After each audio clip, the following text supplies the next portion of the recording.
Assalamualaikum warahmatullahi wabarakatuh. Bismillahirrahmanirrahim. Alhamdulillahirabbil alamin wa bihi nasta'in ala umuri dunya waddin wassalatu wassalamu ala asyrafil mursalin wa ala alihi washabihi ajma'in. Subhanaka la ilma lana illa ma 'allamtana innaka antal alimul hakim. Rabbana anfa'na bima 'allamtana, rabbi 'allimna alladhi yanfa'una. Rabbi faqihna wa faqih ahlana wa ahbabana wa jami'al muslimin wal muslimat bi rahmatika arhamar rahimin. Allahumma ighfir lana dhanbana kullahu dikkahu wa jillah wa awwalahu wa akhirahu wa alaniyatahu wa sirrah. Alhamdulillah, sahabat seiman yang dicintai, yang dirahmati Allah, jemaah Masjid An-Nur RT 8 Dalan Lidang Penyambungan. Kita selalu memperbarui ucapan tahmid kita, memuji alhamdulillah Allah Subhanahu wa taala Rabbul alamin atas nikmat yang tak dapat dihitung, tak dapat dikira. Wa in ta'uddu ni'matallahi la tuhsuha. Selawat dan salam ke atas Rasulullah SAW. Kita masih bersama buku Ad-Da'wah Dawa yang membicarakan macam mana kita diberi Allah kekuatan untuk bertarung, berperang melawan musuh kita. Musuh Nabi Adam, musuh Rasulullah, musuh para anbiya, musuh Allah, yaitu iblis laknatullah. Ini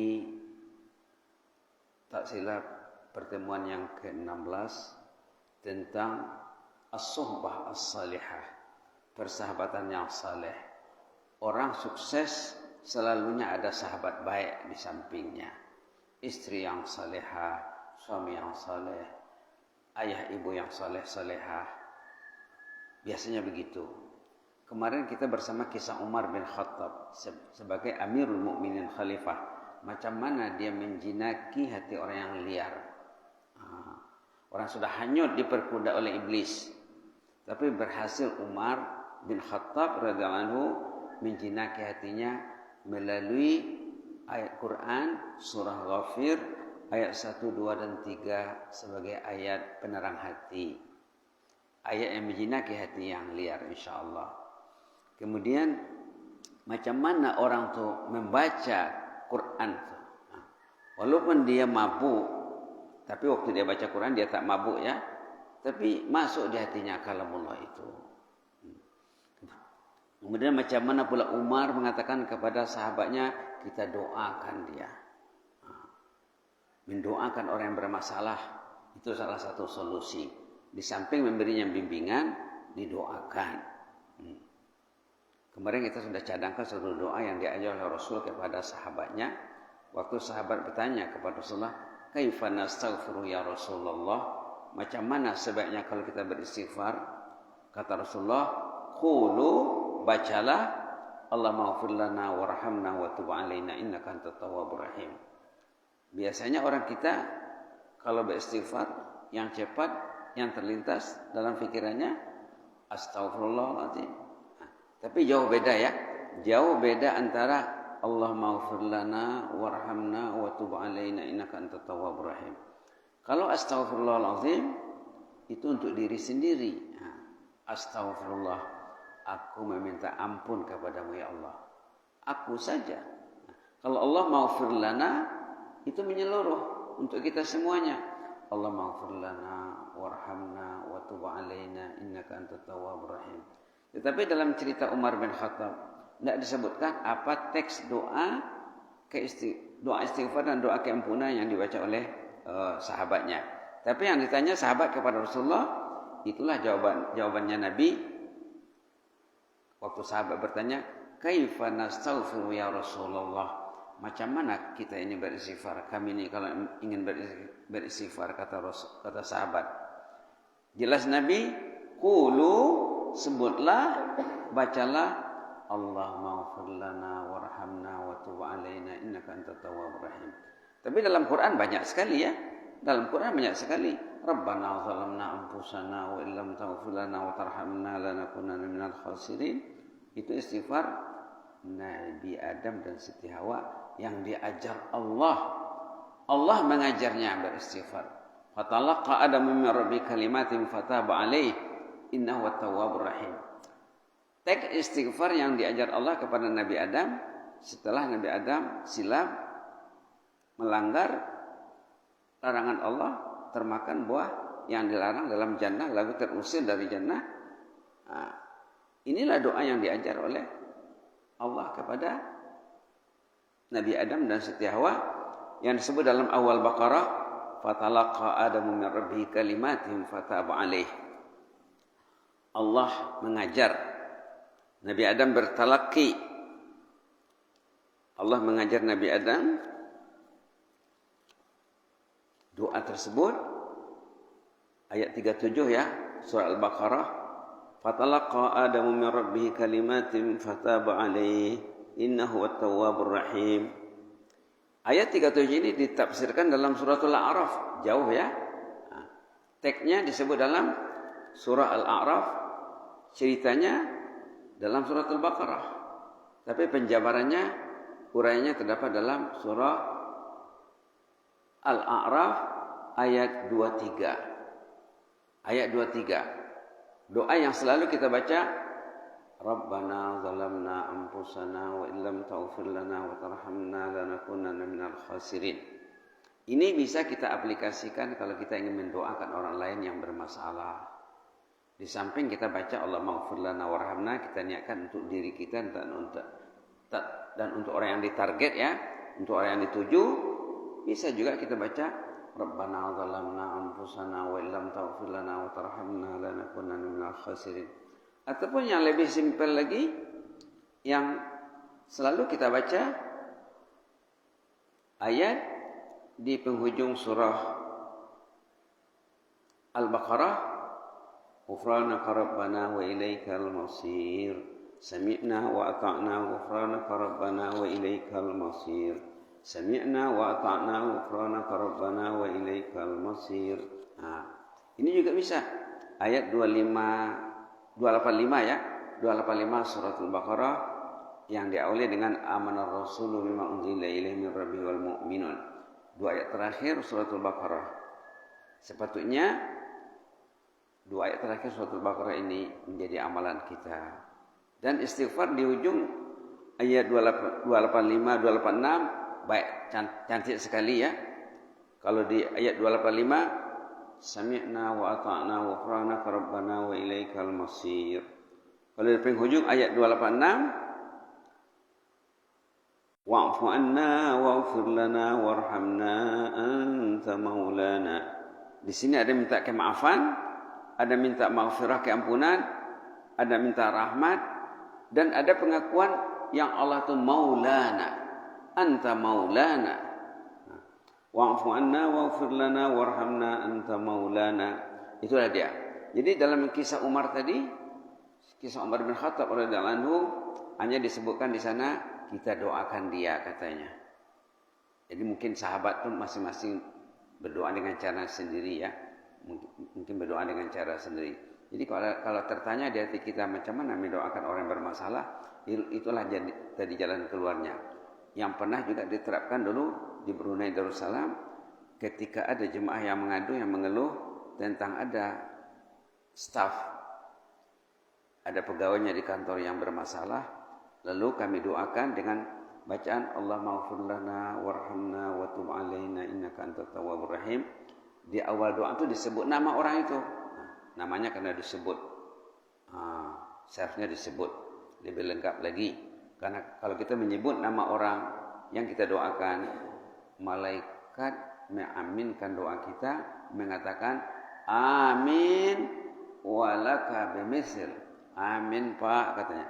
Bapak juga mendapat seperti yang Bapak doakan itu. Jadi dua dapatnya ya. Tiga lagi.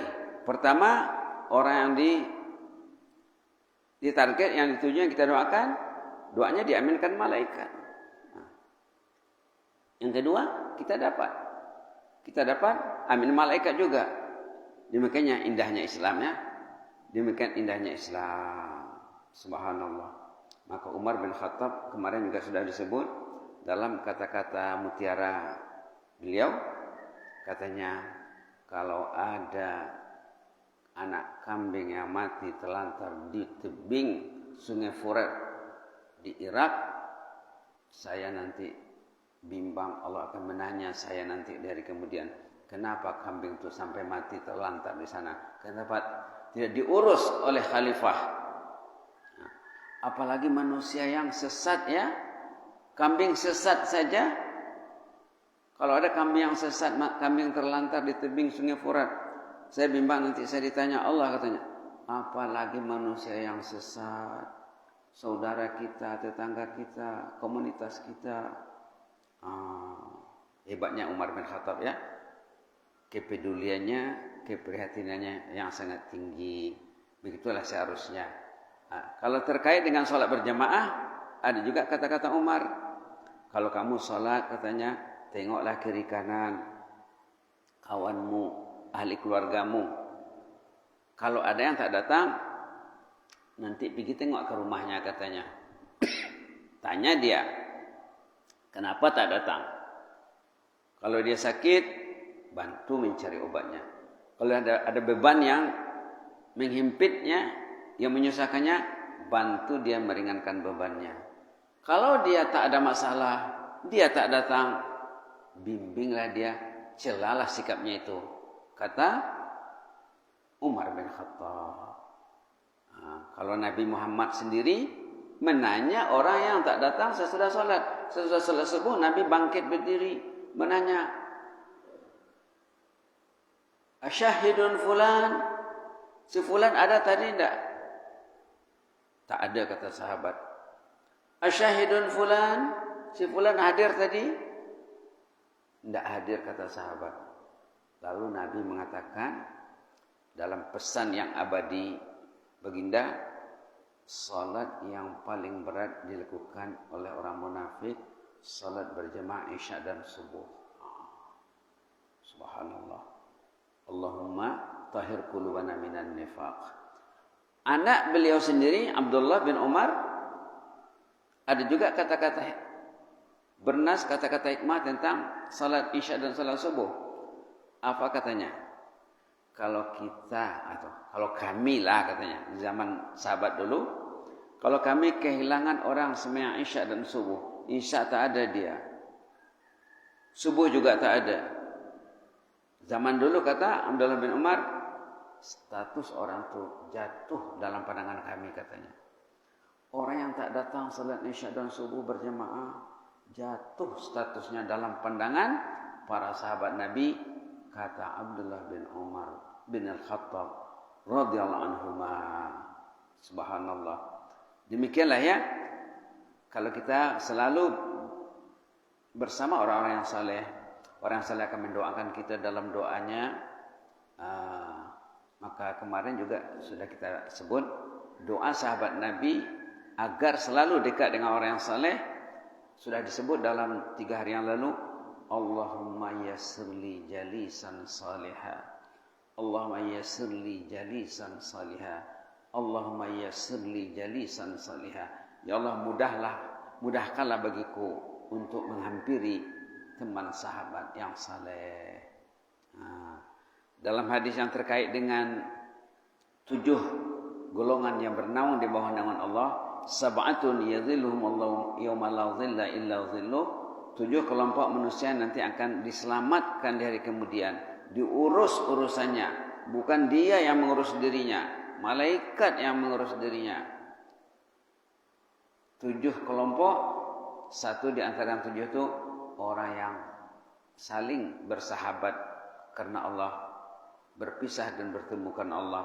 Rajulani tahabba fillah, dua sahabat, 3 dan lebih, tapi dalam itu disebut 2 saja, minimal 2 ya, minimal 2. Demikianlah dalam Islam, kalau kita selalu ada kumpulan, perhimpunan bersama sahabat-sahabat yang saleh, sahabat yang saleh akan mengingatkan kita, dan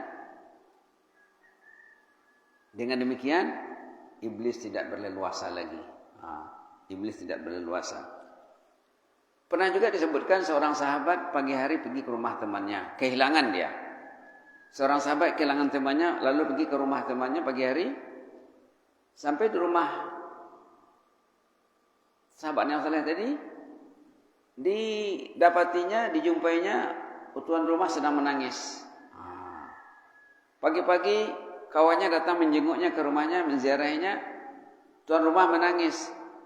Ditanya oleh yang datang, "Pak, kenapa menangis, Pak? Adakah Bapak baru mendengar berita kematian ahli keluarga? Lalu Bapak sedih dengan kepergiannya?" Katanya, tidak ada yang meninggal. Kenapa Bapak menangis? Adakah Bapak sakit?